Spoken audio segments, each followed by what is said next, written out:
بسم اللہ الرحمن الرحیم۔ ناظرین، آج کا ہمارا وظیفہ رزق کی کشادگی کے لیے ہے۔ آج کل کے معاشی حالات کو دیکھ کر لوگ اپنی رزق کی معاملات کی وجہ سے بہت زیادہ پریشان ہو چکے ہیں، کچھ لوگ تو ہاتھ پھیلانے تک پہنچ چکے ہیں۔ تو ناظرین، ہمیں ہاتھ پھیلانے کی بجائے اللہ رب العزت سے مانگ لینا چاہیے۔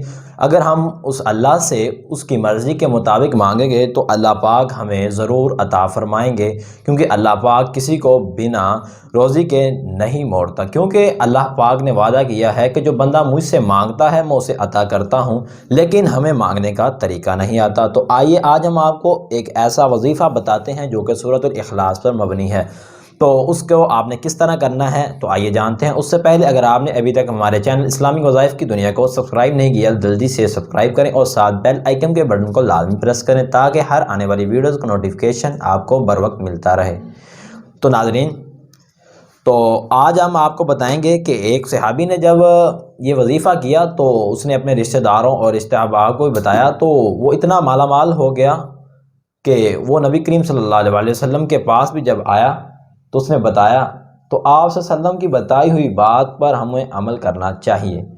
تو ناظرین، اس کے لیے شرط یہ ہے کہ آپ نماز نہ چھوڑیں، نماز پابندی کریں۔ نماز کی پابندی کریں گے تو پھر اللہ پاک راضی ہوں گے، تو پھر آپ کا جو وظیفہ کیا ہوا ہے تو پھر ہی قبول ہو سکتا ہے۔ تو ناظرین، آپ نے پہلی شرط کہ آپ نے 5 وقت کی نماز ادا کرنی ہے، تو پھر آپ نے یہ عمل کرنا ہے۔ حضرت سہیل بن سعد رضی اللہ تعالیٰ عنہ فرماتے ہیں کہ رسول اللہ صلی اللہ علیہ وآلہ وسلم کی خدمت میں ایک شخص نے روزی کی تنگی کی شکایت کی۔ آپ صلی اللہ علیہ وآلہ وسلم نے فرمایا، جب تو گھر میں داخل ہو تو سلام کر، خواہ گھر میں کوئی ہے یا نہیں ہے، پھر مجھ پر درود شریف پڑھ۔ اس کی مقدار آپ جتنی مرضی رکھ سکتے ہیں، کم از کم کوئی 5-10 دفعہ تو آپ لازمی پڑھیں۔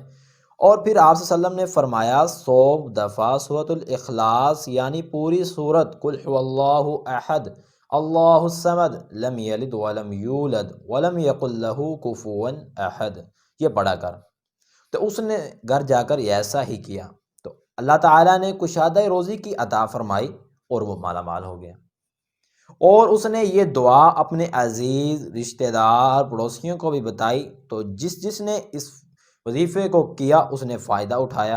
اگر اس کے ساتھ سورۃ فاتحہ بھی پڑھ لی جائے تو سونے پر سہاگا ہے۔